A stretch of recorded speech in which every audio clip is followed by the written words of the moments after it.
அவன் திறமையை கண்டிப்பாக 2 பிள்ளை பாடிச்சுன்னா அவனோட திறமையை நம்ம பார்க்கணும். நீங்கள் உங்கள் திறமையை கவனிச்சு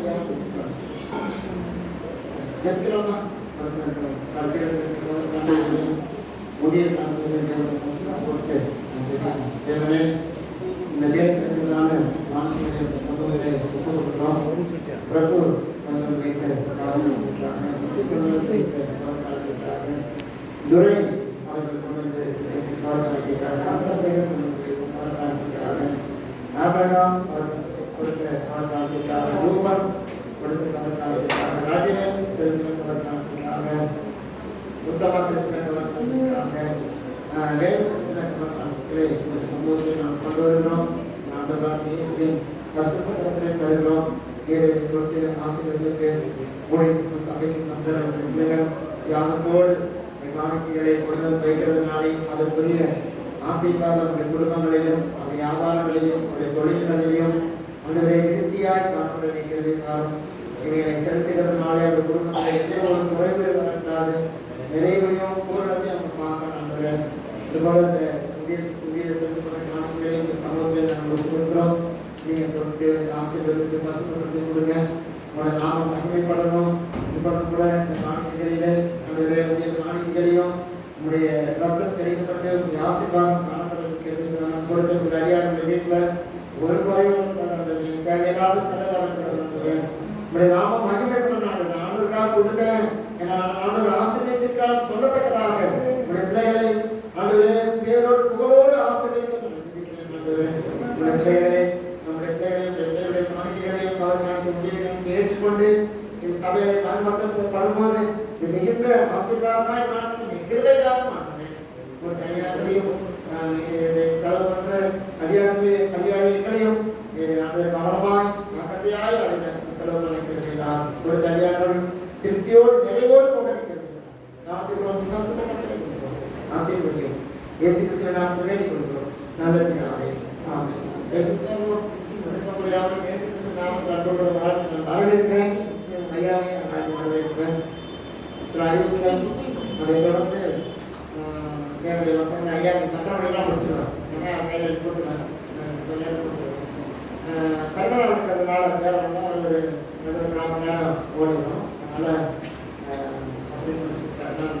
பிறந்தநாள் 4 மணி நேரம் சரிங்க.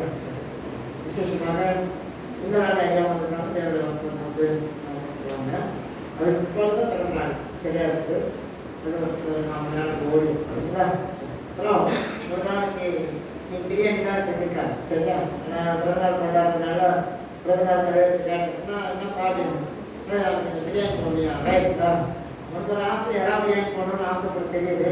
அது என்ன தெரியல, யாராவது கிடைக்கலையோ என்ன மாதிரி சரியாக புரியுது. சரி, அதனால் அதனுடைய பெரிய பெருமையினால 3 பிரியாணி செஞ்சுருக்காங்க. அதனால் நீங்கள் சாப்பிட்டு சந்தோஷமாக சொல்லிட்டாங்க அப்படின்னா நம்ம சொல்கிறது வேறு கிடையாது. சரிங்களா? அப்புறம் இந்த வாரத்தில் பெருமாள் போனேன். வெள்ளிக்கிழமை மாடிக்கு சிறப்பு நடத்துறது நாங்கள் சேர பங்கெடுங்க. அது உங்களுக்கு தனிப்பட்ட ஒரு ஆசீர்வாதத்தை கொண்டு வரும். அடுத்த ஞாயிற்றுக்கிழமை சுதன் செல்வகுமார் தெரியும் ஆண்டி பெற்றவர் அப்படின்னா அவர் ஞாயிற்றுக்கிழமை அவங்க ஒரு குழுவினராக வருவாங்க. நேரத்தில் அவங்க வந்து எனக்கு சொன்னாங்க. அதனால் அடுத்த ஞாயிற்றுக்கிழமை அவங்க வரலாம். அதனால் ஜோதி பண்ணுறாங்க. அவங்க சித்தமான அடுத்த வாரம் அப்படின்னு போகணும். சரியா? ஆமாம். அதனால் அவருடைய ஆசை நாங்கள் சரி. சரி, அதனால் ஜோதிங்க பற்றி ஏதாவது உங்களுக்கு ஏதாவது நம்பர் வேணும்னா சர்ச்சை பண்ணி போயிட்டு நீங்கள் கேளுங்க. அதுக்குரிய விளக்கங்கள் மறுபடியும் நாட்டு வரவேற்பு ஐயா போகிறேன். ஐயா வரவேற்கலாமா?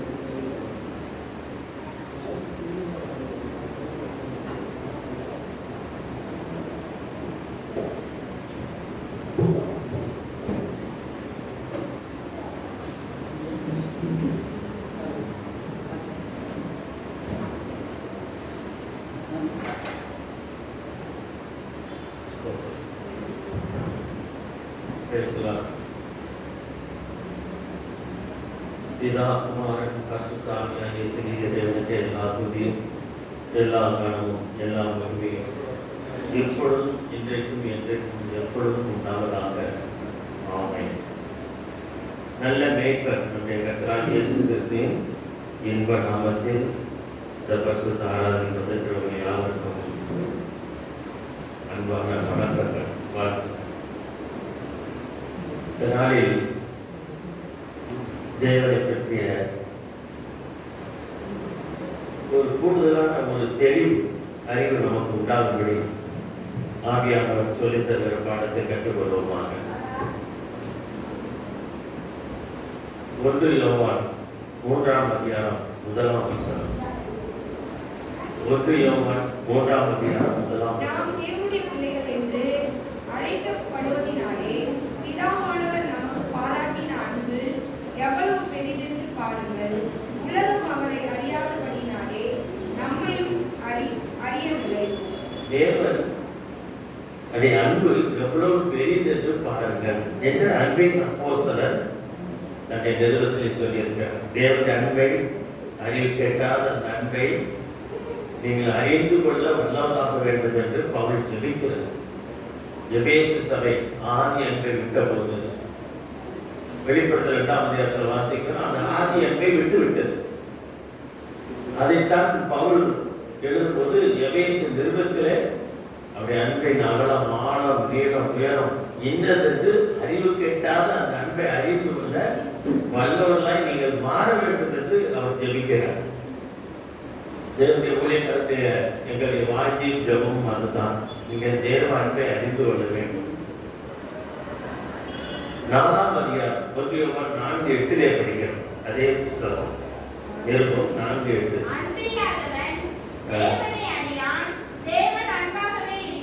தேவன் அன்பாகவே இருக்கிறார். அன்பே தெய்வம் இல்லை, தப்பு. தேவன் அன்பாக இருக்கிறார். தேவன் இரக்கமுள்ளவராக இருக்கிற பாத்தீங்க, கிருபையுள்ளவராக இருக்கிறார், தயவா இருக்கிறார். தேவன் அன்பாயும் இருக்கிறார். அன்புதான் தெய்வம் என்று உலகத்தில் ஒரு மார்க்கம் சொல்லுகிறது. அன்பே தெய்வம் என்று அவர் சொல்லுகிறார். இல்லை, தேவன் அன்பாய் இருக்கிறார். அவருடைய பலவிதமான தன்மையில ஒரு தன்மை, அவர் பூர்ண அன்புள்ளவர். அவர்களுடைய அன்பை அறிந்து கொள்வதை பரிசுத்த பவுல் ரோமாபுரி சபையாருக்கு எழுதும்போது 5ஆம் அதிகாரம் 5ஆம் வசனத்திலும் 8ஆம் வசனத்திலும் இப்படியாக வாசிக்கிறோம். இயேசுவானவர் தேவனுடைய குமாரன் என்று விசுவாசிக்கிறேன். ரோமர் பாட்டக்காரர் மைக்க பிடிக்கிட்டோன்னா அது பயம். ரோமர் 5:5. மேலும் நமக்கு அருளப்பட்ட பரிசுத்த ஆவியினாலே தேவ அன்பு நம்முடைய இதயங்களில் ஊற்றப்பட்டிருக்கிறபடியா. தேவ அன்பு இருதயத்தில் ஊற்றப்பட்டிருக்கு. முதல்ல தெரிந்துக்கணும், இருதயம் தான் மனுஷனுடைய தன்மை, சுவாபம், விருப்பு வெறுப்புகள் இருப்பிடம். தேவனுடைய அன்பு இல்லாத இடத்தில் அங்கு இச்சை இருக்கும்.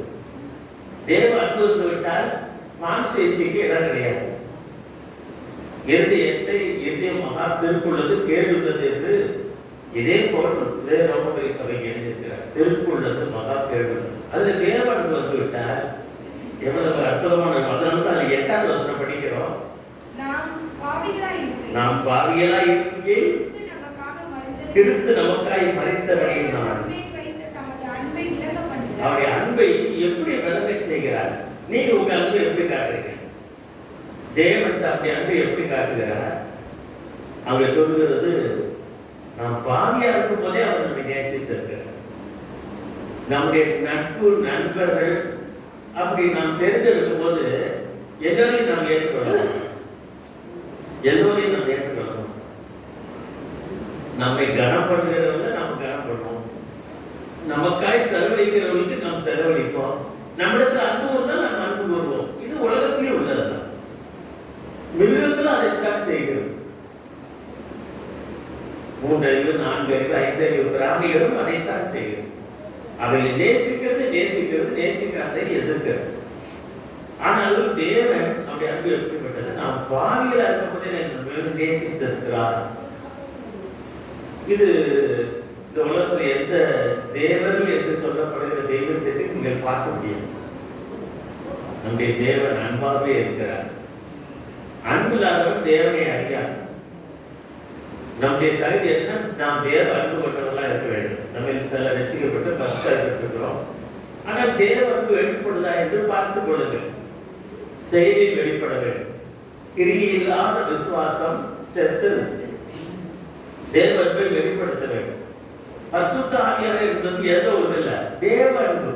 ரோமர் 5:8 சொல்லுது, நாம் பாவியா இருக்கும்போது கிறிஸ்து நமக்காக மரிக்க பிதா ஒப்புக்கொடுத்தபடினால் பிதாவுடைய அன்பு எவ்வளவு பெரியது என்று பாருங்கள். இதைத்தான் ஆண்டவர் இயேசு அந்த அன்பின் அளவை சொல்கிறார். யோவான் சுவிசேஷம் 15:9. யோவான் 15:9.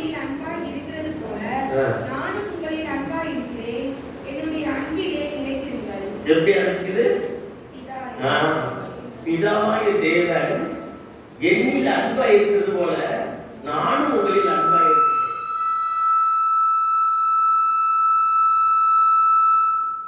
என்னுடைய அன்பிலே நிலைத்திருங்கள். பிதா எந்த அளவுக்கு குமாரனில் அன்பா இருக்கிறார். அவருடைய வார்த்தையானவர் அடுத்த மாமிசத்தில் வந்த இயேசு மேல் பிதா எவ்வளவு அன்பா இருக்காருன்னா அளவிட முடியாத அன்பு. ஏனென்றால் அவர் பாவம் அறியாதவர், பாவம் செய்யாதவர், பாவம் அவருக்குள் இல்லை. அப்படின்றால் என்ன? ஆவி ஆத்மா சரீரம் பூரண பரிசுத்தமுடையவர்தான் வார்த்தையாகிய இயேசுவானவர். தேவகுமாரன் மனுஷகுமாரனாய் வந்தவர், பரிசுத்தாவினால் உட்பவித்தவர், பரிசுத்தாவினால் நடத்தப்படுவது தன் வாழ்க்கையை அர்ப்பணித்தவர். பிதாவின் சித்தத்தை 100% செய்து சிலுவையில் முடித்து நமக்கு ரட்சிப்பை தந்த அந்த இயேசுவை பிதா நேசிக்கிறார். அதே அளவுக்கு அன்பை அதைத்தான் சொல்கிறார். அதே அன்பிலே தான் நான் உங்களை நேசிக்கிறேன் என்று சொல்கிறார். இயேசுடைய அன்பை நீங்க சந்தேகப்படக்கூடாது. இது எதற்காக இப்படி எல்லாம் நான் சொல்லிக் கொண்டு வருகிறேன்றதை இன்ட்ரோடக்ஷன்ல பார்த்துட்டே வாங்க. நீங்க சரியா கவனமா கேட்பீங்கன்னா எங்கேயோ நாம ஒரு இடம் தவறி நிற்கிறோம். அதனாலதான் நம்மளுக்கு தேவ அன்பு வர முடிகிறது இல்லை. இவ்வளவு சொல்லுது, இவ்வளவு சத்தியம் நம்ம கேட்டுக்கிறோம். அன்பா இருக்காரு, பிதா அன்பா இருக்காரு, பரிசுத்தாவியார் அன்பாவே இருக்கிறார். இதெல்லாம் நம்ம கேள்விப்பட்டிருக்கோம். பைபிள் படிக்கிறோமே இல்லையோ, இயேசு மேல அன்பா இருக்கிறவங்க பைபிள் தினத்தோடு படிப்பாங்க. அன்பின் அடையாளம் அதுதான். அவர் வாசிப்பாங்க. அவர் வாசிக்காதவங்க உங்க வாழ்க்கை அவர் எப்படி வாசிப்பாங்க? நீங்க அவர் வாசிக்கணும். எதோடு வேதம் படிக்க தெரிஞ்சவங்க படிக்கலாம், படிக்க தெரியாதவங்க கேட்கலாம். எதையோ கேட்கிறாங்க, படிப்பறிவே இல்லைன்றாங்க. செல்போன் வச்சுக்கிட்டு என்னென்ன விளையாட்டு பண்றோம், எழுத படிக்க தெரியல, அதை வச்சு என்ன பார்க்கிறோம். அப்படி என்றால் தேவனுடைய அன்பை நான் வெளிப்படுத்த வேண்டும். அது 1 கொரிந்தியர் ஒரு வார்த்தை சொல்லியிருக்கேன். இதை சொல்றதுக்கு முன்னால இப்போ உங்கள்கிட்ட சில கேள்விகளை கேட்பேன். நீங்க எந்த நிலையை கேட்கிறீங்க நீங்க தெரிஞ்சு போங்க. நம்முடைய தேவனுக்கு பெயர் சொல்லுவாங்க. நீ கூட இதுவரை நடத்தி எபினேசரா இருந்தாரா? அப்படியா? கம்ப்யூட்டர் தான் போட்டாங்க நினைக்கிறேன். எபினேசர் இதுவரை நடத்தினாலும் அதனால அது பேர் எபினேசர். நீங்க நடத்த போறதுக்கு என்ன பேரு? எபினேசர். இமானுவேலா? வேற என்ன பேரு? பழைய ஏற்பாட்டுல யெகோவான்னு சொல்ற தேவனுக்கு யெகோவா கிரே, யெகோவா கிரேனா எல்லாம் பார்த்து அதுதான் இருக்கிறாரு. யாராவது போற ஜாப்பு காலி விட்டுட்டு யாராவது போடாம சாதா பிரியாணி போட்டுருக்கீங்க.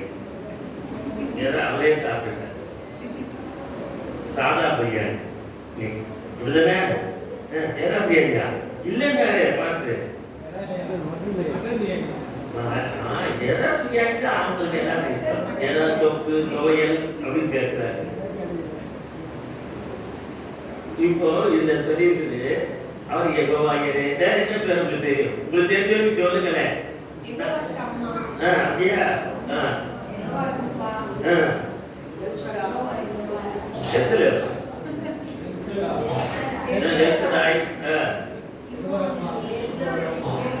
யெகோவா சும்மா சொல்லுங்க. ஏங்க உங்க பேரே நம்ம தப்பா தான் சொல்லுவோம். அந்த இடத்துல நான் எல்லாத்தையும் எழுதிட்டு போயிடலாம். நம்ம பேரே ஒழுங்கா சொல்ல மாட்டோம். கத்தலை பேர சொல்லுங்க, ஒழுங்கா கொஞ்சம் தெரிஞ்சவங்க சொல்லுங்க. இன்னும் வேற எவ்வளவு தானே இருக்கு. அப்படி சொல்லி முடிக்க கூடாது. இந்த நீங்க பாட்டுலாம் பாட நான் பார்த்துருக்கேன். எப்படி சொல்லுங்கன்னா, கோடி ஸ்தோத்திரமே அப்படி ஒரு பாட்டு இருக்குல்ல, கோடி ஸ்தோத்திரம். கோடி ஸ்தோத்திரம் பண்ணுங்க யாராவது இருக்கீங்களா? எங்க சொல்லுங்க பாப்போம். அப்படி என்ன எந்த தடவை வெயிட் வந்து கதையை கத்துனாரு. நன்றி சொல்லுங்க, நன்றி சொல்லுங்க, நன்றி சொல்லுங்க, தேங்க்ஸ் சொல்லுங்க அப்படின்னா எண்ணி முடியாத நன்மையை செய்திருக்காரு. ஒரே வழியில கோடி ஸ்தோத்திரம். உங்ககிட்ட 1000 இல்ல 2000 இருக்கா? அதான் கையில் இருக்கா? அது தொலைச்சிட்டீங்களா? மோடி தொலைச்சிட்டாரு. 500 இப்ப இல்ல உங்ககிட்ட இல்ல. ஒன்னா தேதி இருக்காங்க 500 கொடுக்குறேன். அந்த 500 இருக்காரு. திருப்பி நான் ₹1 கொடுத்தேன். இந்த 500 நினைச்சுக்கோங்க அப்படின்னா ஏற்றுக்கிறீங்களா? எண்ணி பாப்பீங்கள போயிட்டு 5 100 இருக்கா, 20 50 இருக்கான்னு பல வகையில எண்ணி பாப்பீங்கல்ல. அப்போ அது ஒண்ணு கொஞ்சம் குறைந்து எழுதிங்கல்ல. அப்ப எண்ணி 1000 ஸ்தோத்திரம், கோடி ஸ்தோத்திரம். கோடி நன்மை கோடி ஸ்தோத்திரமா? யார்கிட்ட கடவுள் இருக்கீங்க? கோடி ஸ்தோத்திரம் பண்ணிருக்கீங்களா? பண்ணவே இல்லையா? ஒரு 10 ஸ்தோத்திரம் நன்றி சொல்லுங்கனால அதே சொல்லல, தூங்கிட்டாங்க. தூங்குனதுக்காக நன்றி சொல்லணும்ல. வீட்டுல ராத்திரி பூரா தூக்க வரல, கொசு கட்டி இங்கதான் நல்ல தூக்கம் வருது. ஏசி வேற போட்டாரு. என்னதான் கராமுனா மைக் வேலை செய்யாட்டாலும் ஏசி அவர் போட்டு விட்டுறாரு. எங்கேயும் இல்லாத ஒரு வாக்கியம். ஏசியோட செழிப்பா இருக்கு. எவ்வளவு வெயில் வெளியே தெரியுமா? ஏதாவது தெரிஞ்ச ஏனே தோட்டமா இருக்குது. தூக்கம்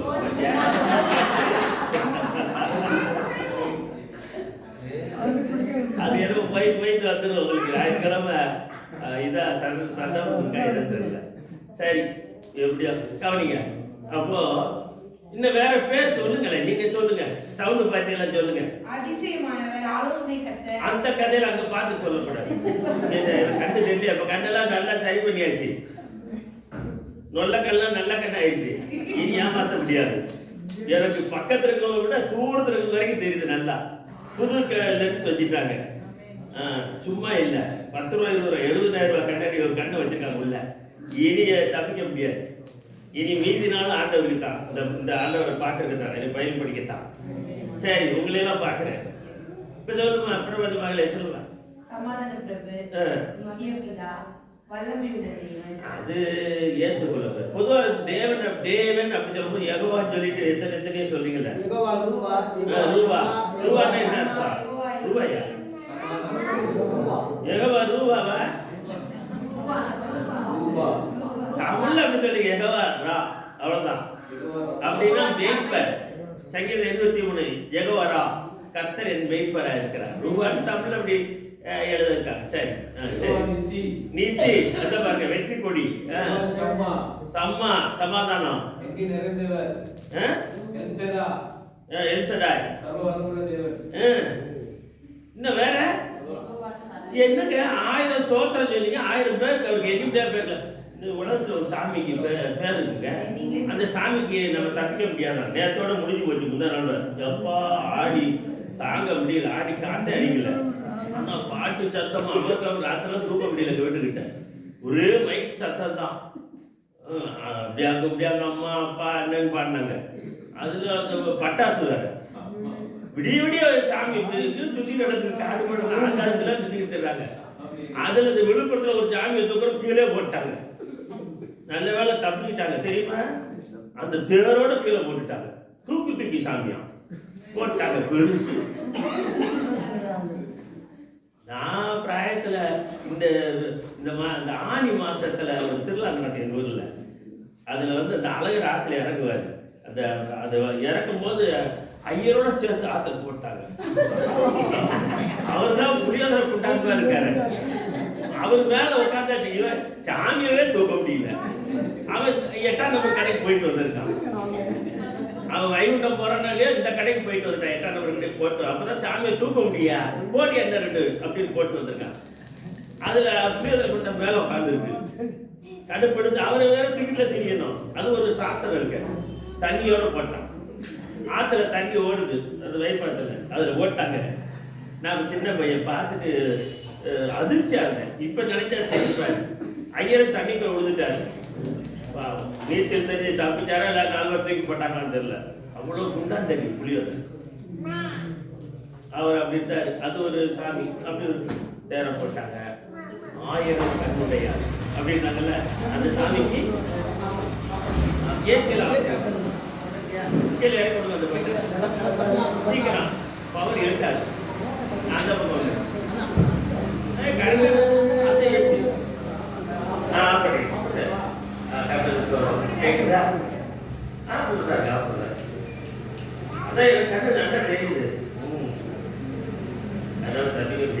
எத்தனை 1000 பேர் சொல்லி பார்த்தீங்களா? அப்புறம் ஏன்ற பேர்ல வரும். எப்ரேல் பாச கிரேக்க பாசையிலாம் நான் ஏழு எளியோ அப்படின்ட்டு 7 சொல்லிட்டு ஆயிரக்கணக்கான பேர்.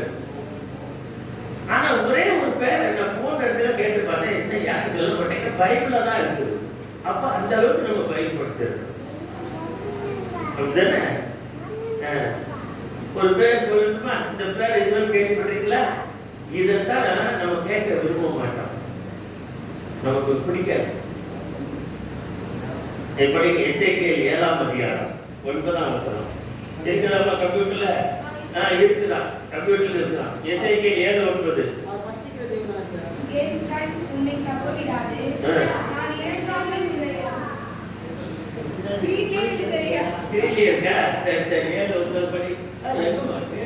ஐயா அது எப்ரேஸ் பண்ணது. நான் சொல்றது எசேக்கியேல்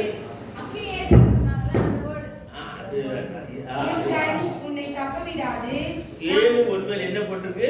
உன் கண் உன்னை தப்பவிடாது, நான் இறங்காமல் உன் வழிக்கு தக்கதை வர பண்ணுவேன். கடையில பலகார தெரியல. உன் அருவருப்புகளுக்கு தக்கது உன் நடுவில் வந்திருக்கும், அப்பொழுது அடிக்கிறவராகி நான் கர்த்தர் என்று அறிந்து கொள்வீர்கள். ஏன் மற்றதெல்லாம் அவ்வளவு சம்தாங்க? அதுல இது முக்கியமா படிக்கணும். இதுதான் ஒரு நல்ல பேர். இது என்ன இருக்கு? என் கண் உன்னை உன் கண் இல்ல. ஆண்டவர் சொல்றாரு, என் கண் உன்னை தப்ப விடாது, நான் இறக்காமல் உன் வழிக்கு தக்கதை உண்மையை வர பண்ணுவேன். இறக்க காட்ட மாட்டாராம். ஏதாவது இறக்க காட்டுறதுலாம் பாட்டு பண்ணும், இறக்க காட்ட மாட்டேன்னு சொல்ற ஒரு ஆட்டோவை காட்டுறேன். உன் அருவருக்கு தக்கது உன் நடுவில் வந்திருக்கும், அடிக்கிறவராகிய நான். இது மூல பாசையில எப்படி எழுதியிருக்குன்னா, எவ்ரே பாசையில யெகோவா மாத்தே. இந்த பேர் தெரிஞ்சுக்கணும், இது மட்டும் தெரிஞ்சுக்கவே மாட்டோம். நல்லா முதுகுல பட்டு தடவி அன்பாக்க நீ நினைச்செல்லாம் நடக்கும், சாட்சியெல்லாம் நிறைவேறும், வேண்டி கொண்டதெல்லாம் நடக்கும். கர்த்தர் கொடுத்துட்டே இருப்பாரு. ஸ்தோத்திரம் ஸ்தோத்திரம், 1000 ஸ்தோத்திரம், 14 ஸ்தோத்திரம், 1 கோடி ஸ்தோத்திரம். நல்லா தான் இருக்குது. ஆனா நம்முடைய கர்த்தர் அடிக்கிறவரா இருக்காருன்னு போட்டிருக்கேன். இது கொஞ்சம் எனக்கு இஷ்டமா தெரியல. இப்பதானங்க நல்ல மங்கள வார்த்தையா சொன்னீங்க, தேவன் அன்பாக இருக்காரு, அன்பில்லாத தேவன் அறியா. இதா எப்படி இயேசு அன்பா இருக்காரோ அதே அன்புல நான் உங்களுக்கு இருக்கேன்னு சொன்னாரு. நல்ல அனுகூலம் மங்களமான வார்த்தையா சொன்னீங்க, அன்பா இருக்கிறார், எல்லாம் நல்லா இருக்கு. திடீர்னு அடிக்கிற ஆண்டவரை பத்தி பேசுறீங்கல்ல, தெரிஞ்சுக்கிட்ட எதுக்கு அடிக்கிறாரு? ஏசியா 60:10. ஏசியா தீர்க்கதரிசன புத்தகம் 60:10.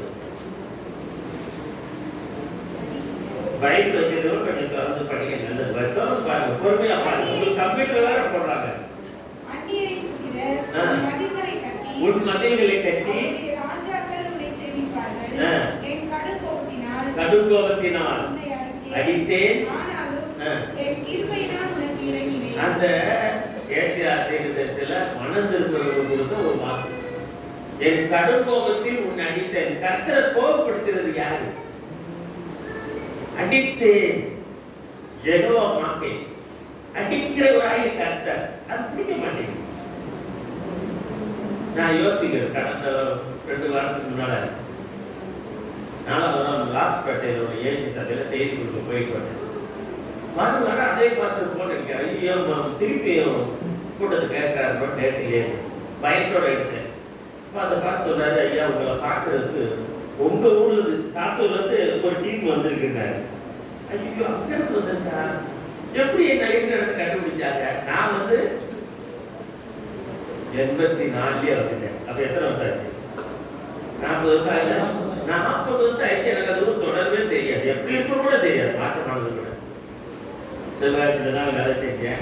அது 40 வருஷம். அதோட வந்தவங்க 84 பாட்டுக்கு வந்து அதுக்கப்புறம் திருப்பி போகவே வாய்ப்பு.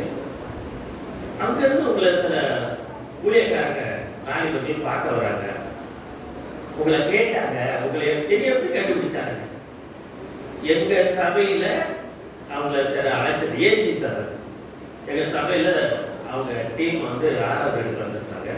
அவங்க எடுக்கும் போது இந்த பாண்டிச்சேரியில் தான் எங்க ஊர்ல 71, 72ல ரட்சிப்புக்குள்ள முதல் ஒரு வாலிபரா கத்தோலிக்கத்தை விட்டு வெளியேறின ஒருத்தர் அவங்க இங்கதான் இருக்கிறாரு. அந்த அன்னை இங்கதான் இருக்காங்க கேள்விப்பட்ட. அதை இவர் சொன்னாங்க. அவர் பேர் கேட்ட செல்வராஜ். அவர் இந்த மாதிரி அவர் கேமரா வச்சு எடுக்கிறார். அது வெளிநாட்டுக்குலாம் போதுனார். அவர் சபையில் மட்டும்தான் அந்த ஒரு காரியம் நான் சொல்ல முடியல. அவர் சொல்ற எங்களுக்கு வெளிநாட்டுக்கு பிரிவர்ஸ் இருக்கிறாங்க இங்கேருந்து போனவங்க. இப்போ அவங்களுக்கெல்லாம் யூடியூப்ல இது போகும், லைவ்லேயே போகும். அதனால நீங்க சங்கடப்படாதீங்க. சரி படம் எடுத்துட்டு போங்க, மாலை படம் வரைக்கும் தேர்ந்தாங்க. அப்புறம் அவர் சொன்னார், அந்த படத்தை கடைசி அவங்களுக்கு 4 வாரம் கொடுத்த செய்தியை கேட்டிருக்கிறாங்க. முகம் வச்சு கண்டுபிடிச்சாங்க. இவர் தான் நாங்கள் எதிர்பார்த்தாங்க. இவர் தான். அதில் தென்மேற்கனா நாங்கள் வாலிப இருக்கும் போது பெரிய போராட்டத்தில் இருக்கும்போது அவர் தான் முதல் திருச்சபையில உபதேசத்துக்காக எதிர்த்து 1971 பயங்கரமா வெளியே வந்த ஒரே ஆள் தனிச்சு இருப்பார். அப்பெல்லாம் பெருமான் செய்ய வரல. அவரெல்லாம் கத்தோலிக்கல் தான் இருக்கார். அவர் 78க்கு அப்புறம் தான் வந்தார். அப்புறம் சொன்னார், அவர் எங்களுக்கு சுவிசேஷம் பயில் படிங்க சொல்லுவாரு. ஏதாவது பிரச்சனைனா அந்த நேரத்துல கன்னி பிராயம், அதான் வாலிய பிராயத்துல அவங்களை உற்சாகப்படுத்திருக்கேன். அவங்களாம் மன திரும்பி இப்ப கத்தோலிக்க காலியாக்கி சொல்றவங்க நிறைய பேர் வச்சுக்கப்பட்டிருக்காங்க. சாத்தூர்ல ஏஜி சபை இப்ப பெருசா 2 பிராஞ்சி. ஒரு சினிமா தியேட்டர், நடராஜா தியேட்டர்னு ஒன்று இருந்தது. அது ஈவினிங் சர்வீஸ் நடத்துறது. அந்த தியேட்டருக்காக ரெசிப்பட்டு ஆராதனை கொடுத்துட்டாங்க. ஆனா 70 ரெசிப்பட்டு நான் மறந்துட்டேன். அந்த தமிழ்நாடு ஞாபகப்படுத்தி உங்களை பார்க்க விடுறாங்க, வீட்டுக்கு வரலாம். நான் நேரம் வெளியே இன்னொரு இது ஒரு வீடு பிரதேசம் எனக்காக கடை வைக்கிறத சாயந்தரம் வச்சுக்கிட்டாங்க. அப்ப கொஞ்சம் சீக்கிரம் வந்தா நல்லா இருக்கும். பகல் பொழுது அப்படின்னு வந்தாங்க. ஒரு 4 நாள் வைக்கலாம். ஒரு 12 பேர் உட்காந்து பேச்சு கொடுக்கும்போது சொன்னாங்க, நீங்க தான் அந்த நல்ல கட்டளைத்திட்டத்தில் ஏற்று ஆட்சி பிசப்ப சபையோட போக சொல்ற அளவுக்கு நீங்க சீர்திருத்தம் பண்ணீங்க, சத்தியத்தை பேசுனீங்க, ரட்சி பற்றி பேசுனீங்க. ஏன்னா உங்க ரட்சிப்பு அப்படி ஃபவுண்டேஷன் நல்லா இருக்குது. எதை கேட்டாலும் வேதத்தை படிங்க, அதில் பதிலுக்கு சொல்லுவீங்க. ஆனா இன்னைக்கு நாங்க அதில் ரட்சிக்கப்பட்டிருக்கோம். அதான் உங்களை பார்க்கணும்னு ஆசைப்பட்டோம். உங்களோட போட்டா இருக்கிறாங்க. நான் போட்டால எங்கே நிற்கிறது, வீட்லயே போட்டா இருக்காரு. ஒரே ஒரு போட்டா இருக்குது. என்ன போட்டா? ஆதார்ல இருக்கு. அது எரியமா இருக்காது, பேயமா இருக்கும். அவன் எடுத்தது எனக்கு அது சம்மந்தமா இருக்காது. என் பேர் இருக்கும். அதை வச்சு ஏதாவது கொடுப்பாங்க. ஆதார்லயும் ஒன்றும் வாங்குறது இல்லை. ஆதாரம்னு ஒன்று வச்சிருக்காங்க. ஆதாரம் தமிழ்ல அதை வச்சிருக்காங்க. அது இல்லைன்னா எதுவும் செய்ய முடியாது மோடி அரசாங்கத்துல. அப்ப அதுதான் ஏங்க பயப்படுறீங்க? இல்லை, நாங்கள் ஊர்ல போய் காட்டுறோம். அவங்க கேட்டாங்க, அந்த தெருவில் கேட்டாங்க, சர்ச்சில் கேட்டாங்க, எல்லாம் கேட்டாங்க. நிறைய பேர் வெளியே வந்துருக்குறாங்க. பெரிய ஒரு சீரத்தை உண்டாயிருக்கு. நீங்க தான் முதல்ல இருக்கு எதிர்த்து போனதுன்னா சந்தோஷமா இருக்கு. நீங்க எல்லாம் மனமாட்டானதில்ல, ரசிக்கப்பட்டதில்ல. ஆனா சத்தியத்துல நிற்கிறீங்களாங்க, அங்கதான் கஷ்டப்பட்டாங்க. இதை ஏற்றுக்கொண்டப்பறம் வந்த போராட்டம் நாங்க அப்பதான் நினைச்சோம். நீங்க அதனால எவ்வளவு போராடி இருக்கிற இளம் பிராயத்துல எங்க அப்பாவே நீ இருந்த அது எப்படி ஒரு பாரம்பரியமான தாய் திருப்பி விட்டு நீ எடுத்துட்டு போவ. அவர் பூர்வீக இந்து தான், ஒரு படைத்தியார். அவருக்கு கிறிஸ்துவ பத்தி தெரியாது, நியாயம் இல்லை. ஏதோ இதை நம்ம கல்யாணம் கட்டி வந்தாலும் கிறிஸ்துவ பேர் கிறிஸ்துவரா இருந்தாரு. ஆனா நான் கத்தோலிக்கத்தை விட்டு வெளியேறி ஒரு ஆவிக்குரிய மகன் இருக்கிறத பத்தி எங்க அப்பா என்னை இத்தனை டீச்சர் இருக்கான். அந்த பிராயத்தில் நான் பட்ட சொல்லி மாறாது. இந்த சத்தியத்துக்காக ரகசியமா ஒரு மஞ்சள் பயிரை பயிர் வச்சுட்டு தான் வீடு வீடா போய் சேர்த்து சொல்லிட்டு 76 தான் பரிசுத்த அபிஷேகம் கிடைத்தது. அபிஷேகம் கிடைக்காதுன்னே எனக்கு தெரிஞ்ச வெளிச்சத்துல சத்தியத்தை பத்தி எல்லாரும் சொல்லி நிறைய பேர் 70 அபிஷேகம் பெற்றோன்னா நிறைய பேர் ஒரு பெருங்கூட்டமாயி. அப்பொழுது சிபிஎம் இருந்தது. அந்த சபைக்கு அவ்வளவு ஒரு பெருங்கூட்டம் வந்தது. போய் சுவிசேஷத்தை வீடு வீடா சொல்றேன். 76 வேலை கிடைச்சது பேங்க்ல. மாலை நேரங்களில் போய் செய்யுங்க. சமயம் கிடைக்குமா விடுமுறை போட்டு செய்யுங்க. எதுக்கு இதை சொல்றேன்னா, அன்னைக்கு விதைச்ச கண்ணீரோட விதைச்சது அவங்க எல்லாம் ரசிக்கப்பட்டாலும் தெரியாது. ஆனா எவ்வளவு நாள் கழிச்சு கிடைச்சது. ஆனா எனக்கு ஆண்டவர் கொடுத்த பரிசெல்லாம் என் தகப்பன் மூலமா அடிதான். அன்பான அரவணைப்புல பையன் ஒழுக்கத்துல இருக்காரு. சினிமா கூட பார்க்காத வளர்த்தோம். சினிமாவும் போக மாட்டான், பொழுதுபோக்கும் போக மாட்டான். சகவாசம் ஆகாத சகவாசம் கிடையாது. வீடு விட்டு ஆலயம் விட்டா வேலை பேங்க் தானே. அந்த வாடி பிராயத்துல எங்க அப்பா என்னை உதைக்கிற போது நீங்க யாரும் வாங்கிக்க மாட்டீங்க. பைபிள் படிக்கிறதுக்கு அடுத்து பைபிள் பிடிச்சிருக்கிறாரு. எதுக்கு இதெல்லாம் சொன்னா, நான் திரும்பி பார்க்க அதை பண்ண தமிழ் வருவது அண்ணே, அன்னைக்கு நீங்க பண்ணுன அந்த முன் முயற்சி நாங்கள் துணிகரமா இன்னைக்கு சத்தியம் நான் குடும்பம் அழைக்க மாட்டோம். என் கூட்டு வந்தவர் ஒரு காசு சார் பால் ரத்னார். அவர் சொல்ற எங்க அப்பா எங்க அப்பா பாத்தியாரு. அவங்க அம்மா உங்களுக்கு டீச்சர் சொன்னாங்க. எங்க அம்மா உங்களுக்கு ஆமா, நான் 1வது படிக்கும் போது அவங்க டீச்சர். அவங்க ஏதோ ஒரு வகையில தெருவில் இருந்ததுனால சித்தி கூட்டுறேன். அந்த 1வது வகுப்பு 60வது வருஷத்துல நடந்த சமம் காமராஜர் முதல்ல எனக்கு மறக்க முடியாது. அது அந்த தம்பிட்டு சொல்றேன், நீங்க எவ்வளவு யோசனையா சொல்லுங்க எனக்கு தெரியல. நான் நேரத்தை என்ன ஜாப்டின்னு கேட்டாலே தெரியாது. அதான் ஒரு யோசனை வந்தது. ஏன்னா அவங்க அம்மா ஸ்கூல்ல போய் சித்தின்னு கூப்பிட்டுட்டேன். அவங்க சொன்னாங்க, சொல்றாச்சு அப்படியெல்லாம் சொல்லக்கூடாதா, இங்க டீச்சர் தான் சொல்லணும். அந்த தெருவில் வீட்டு பக்கம் தான் சித்தி, இங்க நம்ம டீச்சர்னு சொல்ல வராது. ஏன்னா காலம்புற பக்கத்து விட்டுக்காருங்க. அவருடைய பையன் அந்த பையன் அவங்க அப்பா அவர் சொன்னார், கேத்தலிக் ஸ்கூல்ல டீச்சரா இருந்தது. அவரும் ரெச்சில் விட்டாரு, அம்மா ரெச்சில் விட்டாங்க. ரெச்சில் விட்டு தான் வச்சாங்க. அப்பதான் என்னுடைய வரலாறு எங்க அப்பாவும் 86 ரெச்சில் விட்டு தான் படித்தார். எத்தனை வருஷம் கண்ணீரோட போராடி இருப்பீங்க. சிந்திச்சு பாருங்க. கர்த்தர் அடிக்கிற கர்த்தரா இருக்கிறாரு. எதுக்காக அடிக்கிறவராகிய கர்த்தர் அப்படின்னு சொல்லிட்டு யெகோவா மாக்கே ஒரு காரியம் 1 கொரிந்தியர் 3ஆம் இடத்துல கொஞ்சம் படிச்சு பாருங்க. 17ஆம் வசனம் 1 கொரிந்தியர் 3:17.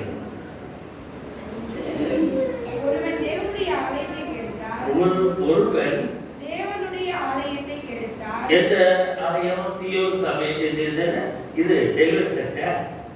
டெலிவரி சர்ச்சைக்கு வந்து இந்த கதவை உடைத்து ஜன்னலை கிறுக்கி செவத்துல படம் வரைஞ்சா அவனை தேவன் கெடுப்பார். அது சொல்லிட்டு தேவனுடைய ஆலயம் பரிசுத்தமாய் இருக்கிறது, நீங்களே அந்த ஆலயம். அதே அப்படியே நீங்க தான் தேவனுடைய ஆலயம். இது நம்ம கூடி வந்ததுக்காக கட்டி வச்ச கட்டடம். திரும்ப இயேசு வந்தாதான் நம்ம போய் உள்ள வரப்போ போகணும். ஒரு பாட்டு வர போடுது வரியில் போன பாட்டு பண்ணிக்கலாம். முதல் பாட்டு அருகில போய் வாங்கலாம். எல்லாரும் காலையில பயிர் படிக்க ஆரம்பிக்கலாம். சரி ஒரு ஆள் தெரிஞ்சு கம்ப்யூட்டர் காலையில் பைபிள் இல்லை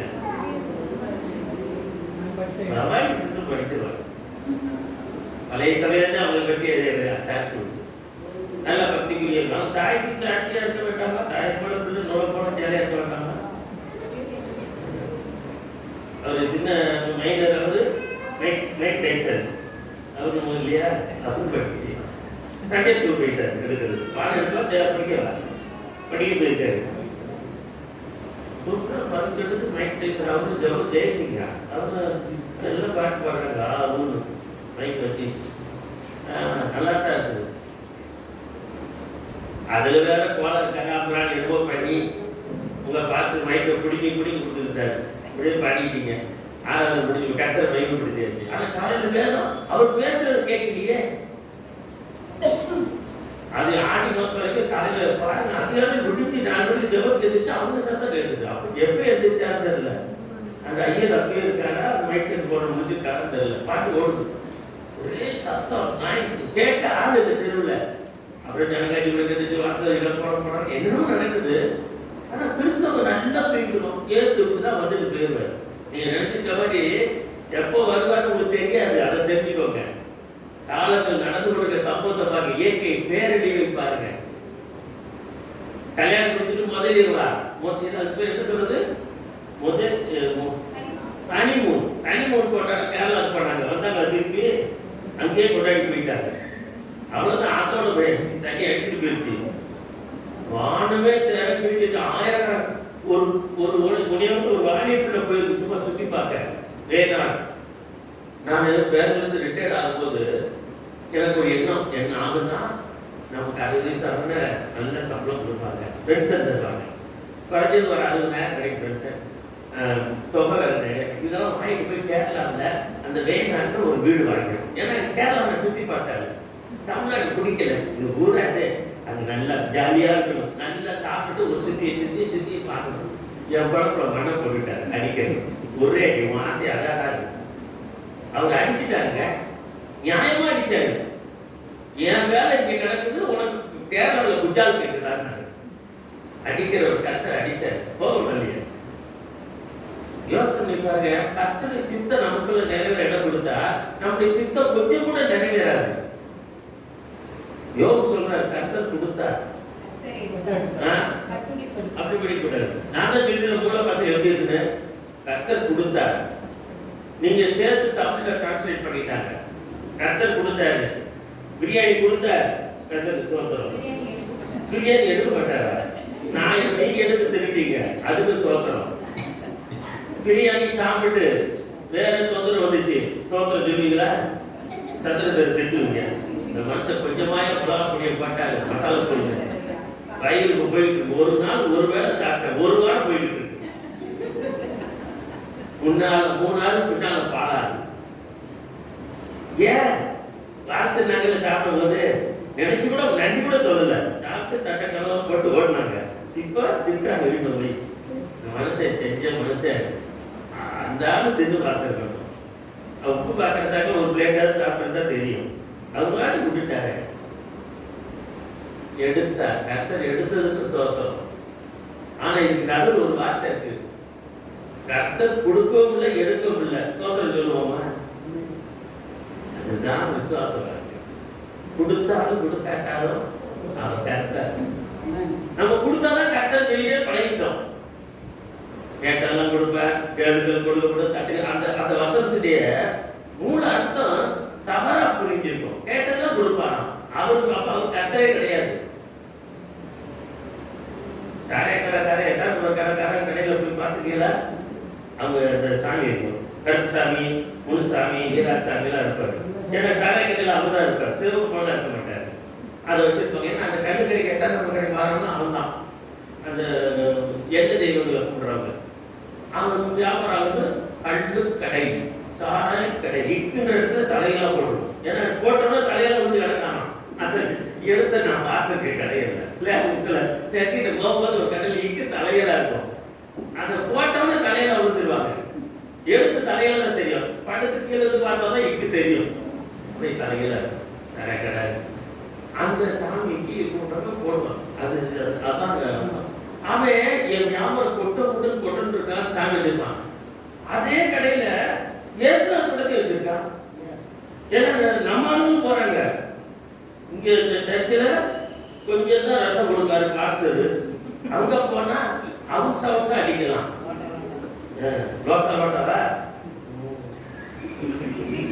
அது இங்கிலீஷ்ல தான் சரியா, அந்த டிரான்ஸ்லேட் தமிழ்ல சரி. ஆடு திங்ஸ் சாப்பிட்டு திங்ஸ் இருக்கும். அது எப்படின்னா ஒயின் வைன் அப்படின்னு. திராட்சை பழச்சாறு நீங்க குடிக்கிறீங்களா? அது போய் VINE. அது குடிக்க வச்சு போதை ஆயிடுச்சுன்னா ஒயின் WIN. திராட்சை சாறு வேற, திராட்சையை குடிக்க வச்சு குடிக்கிற சாராயம் வேற. ஒயின் வைன் அப்படி படிக்கணும். விஞ்ஞான் அப்படிம்பாங்க திராட்சை தோட்டம். ஒய்ஞான் மரம். ஒயின்றது போதை. அப்போ சில பேர் அதை குடிக்கிறாங்க துக்கம் மறக்கிறதுக்காக. அப்புறம் திரும்பி ரொம்ப மொத்தமா வந்தது, காசு போச்சா மயக்க போட்டு வந்து சட்டை கழுத்து எடுத்து ஓடிட்டான், வாட்சை கழட்டிட்டு போயிட்டான், ஓடுறது ட்ரெஸ்ஸும் கழட்டிட்டு போயிட்டான். அவனுக்கு துணி இல்லை. எவ்வளவு வேதனை, வீட்டுக்கு வரப்ப இன்னும் வேதனை. குடியானுக்கு ஞானி எழுதியிருக்கார், எப்பயும் அவன் கலைஞர கண்ணோடு வேதனையோடு இருக்கிறான். அது உலகை இருக்கும் கொஞ்ச நேரம். ஆனா அவன் இதுல சொல்லியிருக்குது, தேவனுடைய ஆலயத்தை கெடுக்கக்கூடாது. அது 6ஆம் அதிகாரம் 19-20 என்ன போட்டு ஒன்று கொண்டே 6:19-20 இருக்குதா? அப்படி ஒரு வசனம் இருக்கா? உங்கள் சரீரமானது எதுமா சரீரம்னா சில பேருக்கு தெரியாது. நல்ல தூய தமிழ் எப்படி சொல்லணும்? உங்கள் உடலானது நீங்கள் தேவனாலே பெற்றும், உங்கள் உடல் இருக்க இது தேவனால பெற்றது, தேவனது பெற்றது, உங்களில் தங்கியும் உங்களில் தங்கி இருக்கு தேவனுடைய ஆலயமா இருக்கிறது. நீங்கள் உங்களுடையவர்களெல்லாம் அல்லவென்றும் அறியீர்களா? அந்த அந்த குழம்பு கூட்டுறவங்களே செய்யக்கூடாது, தெளிவா படிக்கணும். உங்களுடையவர்கள் அல்லவென்றும் அறியீர்களா? நீங்கள் உங்களுடையது அல்ல. என்னைக்கு ரசிக்கப்பட்டு அந்த அந்த வாக்கியத்தை படிக்கணும். 20 கிரேத்து கொல்லப்பட்டீர்களே, கிரேத்து வாங்கியிருக்காரு உங்களை. கிரேத்து வாங்கிட்டா நீங்க அவருக்கு சொந்தம். நீங்க உங்களுக்கு சொந்தமா அவருக்கு சொந்தமா? அப்ப அவருக்கு சொந்தம்னா உங்க இஷ்டத்துக்கு எப்படி அதை நீங்க பாவத்துக்கு பயன்படுத்த முடியும்? அதுதான் அடிக்கிறது. புரியுதா? வந்துட்டாரு, வந்துட்டாரு, பாயிண்ட் வந்துட்டாரு. அதுக்கு தான் அடி விழுது. தண்டனை வேற, பனிஷ்மெண்ட். இந்த அடிக்கிறவரை கர்த்தர் சொல்றது பேரு சேட்சைசனிங், சிட்சிக்கிற கர்த்தர். எபிரேயர்ல வரும், தகப்பன் சிட்சியாத புத்திரன் உண்டோ? பிள்ளை அப்பா ஒருத்தர் தான் அடிக்கிறவன் தான் அப்பா. அம்மா செல்ல கொடுத்து கட்டு வைப்பாங்க அன்புனால. ஆனா நம்ம அண்ணன் ஒரு பகுதி ஒரு நாளைக்கு 2 பக்கம் வராதான் இங்க போட்டுக்கணும். என்ன படிச்சுக்கிற இந்த 12-29 போட்டுக்கல, அது முழு வார்த்தை என்ன இருக்கு? நல்லா பயிர் படிக்கிறப்ப முழு சொல்லணும். 12-29 என்ன போட்டிருக்கேன்? பாதி எழுதி வச்சிருக்குது. முழு வசனம் என்ன? எபிரேயர் 12-29 பரலோகத்திலையா? உலகத்துல இருக்க நம்முடைய தேவன் அதுக்கு முந்தின வசனம், ஆதலால் அசைவில்லாத அந்த பரலோக ராஜ்யத்தை பெறப்போயில்லை நாம் பயத்தோடும் பக்தியோடும், அதை பயத்தோடும் பக்தியோடு சேர்த்து பிடிச்சு எப்படி பிடிக்கணும்? பயபக்தியோடு. நம்முடைய ஆராதனை விளையாட்டு இல்லை. என்னையா அங்க மைக் பிடிச்சி பாட்டு போடுறோமே, நம்ம வந்து அணிவருக்கு மாதிரி மைக் டைசன் மாதிரி அடி பாட முடியுமா? மைக் டைசன் ஜாக்கி ஜாக்கலாம் அந்த இதில் இங்கே நடக்குமா? 2 படிக்கு மேலே ஏற்றிருக்காங்க, 2 டான்ஸ் பண்ண முடியுமா? கதகளி, பரதநாட்டியம். நாம எது பயபக்தியா கருத்து ஆராதிக்கிறோம். 6 மணி பட்டிக்காக ஒழுங்கான பட்டம் வந்துருச்சுப்பாங்க. உங்களுக்கு என்ன பண்ணுவாரு?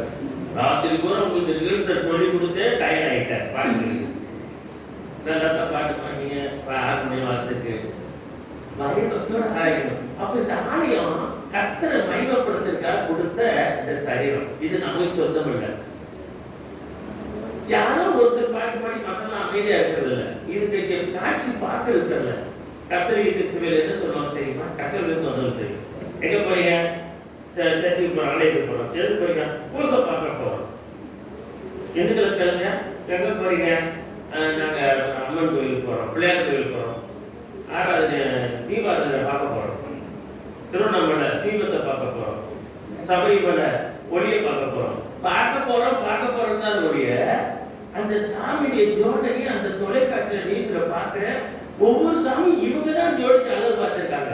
ஆனா நம்ம ஆண்டவர் உடையான சேர்க்கத்திலும் பாவத்திலும் அசுத்தத்திலும் அக்கிரமத்திலும் பண்ணியும் பண்ணியா இந்த கெட்ட குமாரன் போல வாழ்ந்த நம்ம அவர் ரத்தத்தினால கழுவி நம்மை போல மாற்றி உங்களை அழகு பார்க்கிறாரு.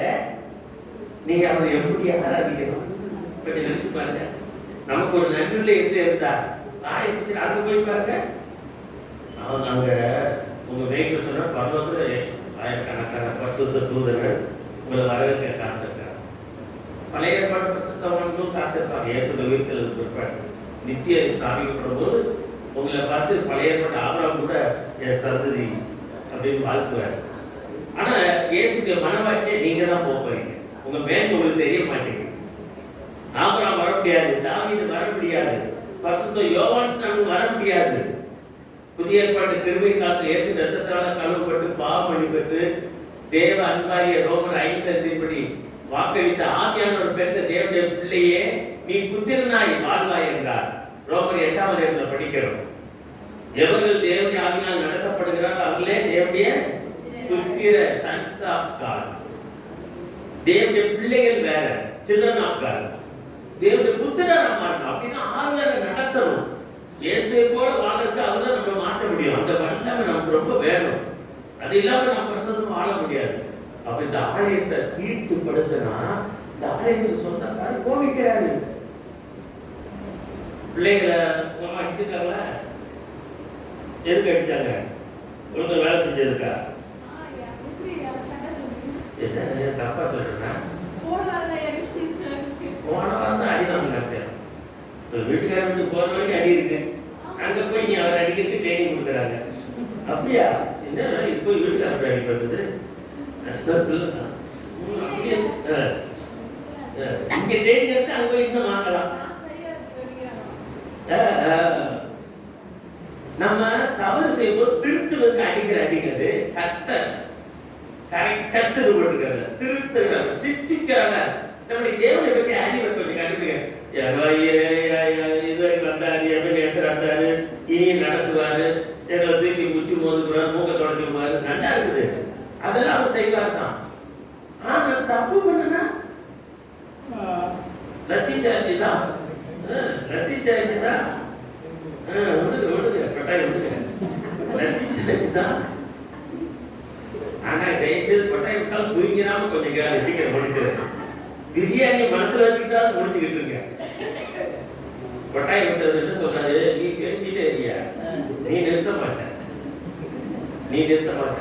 நாங்க அதுதான் ஸ்பீக்கர் கதவு திறந்து விட்டுட்டு போயிடும் பிரியாணி சாப்பிட்டு. அங்கிருந்து சாப்பிட்டுட்டா கேட்கிறோம். நீ தனியா பேசி எப்போ முடிக்க போ அப்படின்னு கொட்டாரியில சொல்றாரு. பாசம் புரியுது எனக்கு, இந்த அந்நிய பாசம் புரியுது எனக்கு.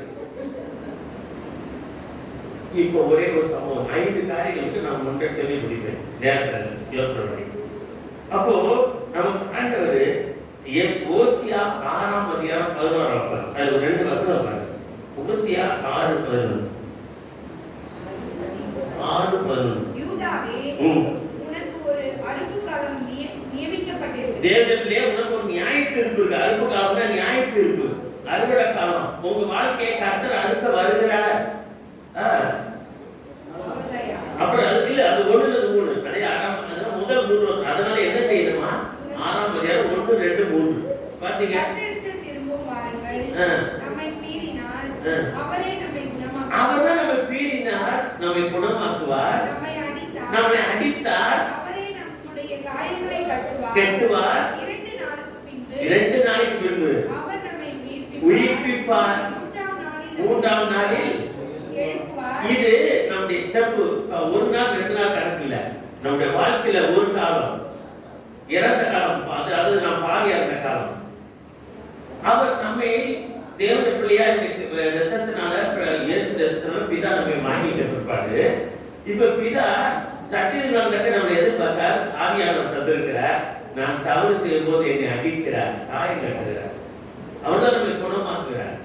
3ஆம் நாள்னா முடிவு காலம். அடுத்த அதாவது இடைப்பட்ட காலத்துக்கு கடைசி காலம். நம்முடைய கடைசி காலத்துல அவர் என்ன செய்யறாரா? அதனால என்ன செய்யணுமா? நாம் மனம் திரும்புவோம், நாம் திரும்புறோம்.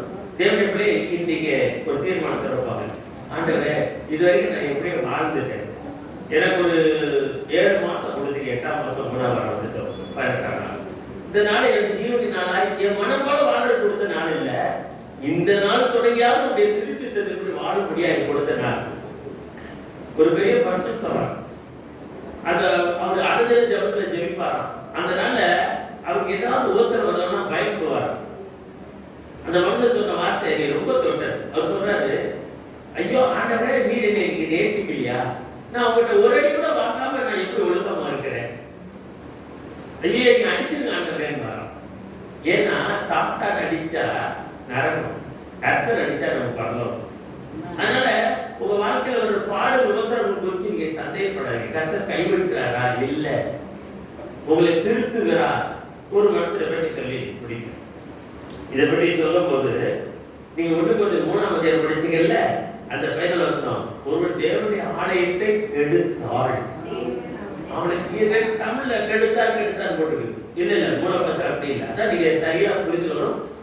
கொஞ்சம் படிக்க தெரிஞ்ச மூலப்பாசத்துக்கு ஏறக்குறைய ஒத்து இருக்கிற ஒரு புஸ்தகம் விட்டுதுன்னா கிங் ஜேம்ஸ் வெர்சன் ஆங்கிலம் படிக்க தெரிஞ்சது அதை படிக்க புரிஞ்சுக்கணும். இல்ல படிக்க தெரிஞ்சு தமிழாக்கம் கொஞ்சம் இதை எழுதுனவர் பாவரையர் அப்படின்னு ஒரு போதகர். அவர் பாவரையர் யாருன்னா ஒரு பிராமணர். இந்த தரங்கம்பாட்டியில வந்து இறங்கும் போது அவர் தமிழ் பயிர்கள் எழுதி கொடுத்தாரு. அவங்களுக்கு தமிழ் தெரியாது. எல்லாத்தையும் படிச்சு எழுதினா கூட இந்த பாவரையர் திருப்பதான் நீங்கள் நான் வச்சிருக்கோம். அதனால அவர் தமிழ்ல சமஸ்கிருதம் கலந்த மாதிரி இருக்கும். கெடுப்பார் இல்ல, ஒன்று டிஃபைன் ஒன்று. நான் இந்த சங்கத்தை என் சுய இன்பத்துக்கு குடிக்கும் வெறிக்கும் மாம்ச இன்பத்துக்கும் இடம் கொடுப்பேன்னா தேவன் இதை அழிப்பார், டெஸ்ட்ராய் போட்டு பயமா இருக்குங்க. கர்த்தர்